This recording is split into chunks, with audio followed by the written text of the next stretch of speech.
রাজধানীর উত্তরায় বিধ্বস্ত বিমানটি প্রশিক্ষণ নয়, যুদ্ধ বিমান ছিল বলে জানিয়েছে আন্তঃবাহিনী জনসংযোগ পরিদপ্তর আইএসপিআর। মঙ্গলবার আইএসপিআর এর এক বিবৃতিতে এই তথ্য জানানো হয়েছে। এতে বলা হয়েছে, মাইলস্টোনের ঘটনায় কিছু সংবাদ মাধ্যমে প্রশিক্ষণ বিমান ছিল বলে উল্লেখ করা হয়েছে। আমরা বিনীতভাবে আবারও জানাতে চাই, এটি যুদ্ধে ব্যবহারের উপযোগী একটি যুদ্ধ বিমান ছিল। বিমানটি প্রশিক্ষণ কার্যক্রমে অংশ নিয়েছিল।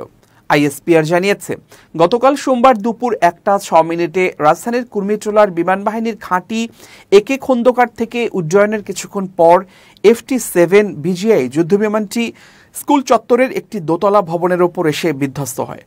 প্রশিক্ষণের কাজে ব্যবহৃত চীনের তৈরি এ যুদ্ধবিমান যান্ত্রিক ত্রুটির কারণে উত্তরার ওই স্কুল ভবনে আছড়ে পড়েছিল। নৌপরিবহন, শ্রম ও কর্মসংস্থান উপদেষ্টা ব্রিগেডিয়ার অবসরপ্রাপ্ত শাখাওয়াত হোসেন জানিয়েছেন, উত্তরার দিয়াবাড়িতে মাইলস্টোন স্কুল অ্যান্ড কলেজ ক্যাম্পাসে বিধ্বস্ত হওয়া FT-7 বিজিআই মডেল প্রশিক্ষণ বিমানের ফ্রেম পুরনো হলেও এর ইঞ্জিন আপডেট করা হয়েছিল। তিনি বলেন, দুর্ঘটনার কারণ জানতে ব্ল্যাক বক্স থেকে তথ্য সংগ্রহ করা হবে এবং পুনরায় এমন দুর্ঘটনা এড়াতে চরমভাবে সতর্কতা নেওয়ার প্রয়োজন রয়েছে।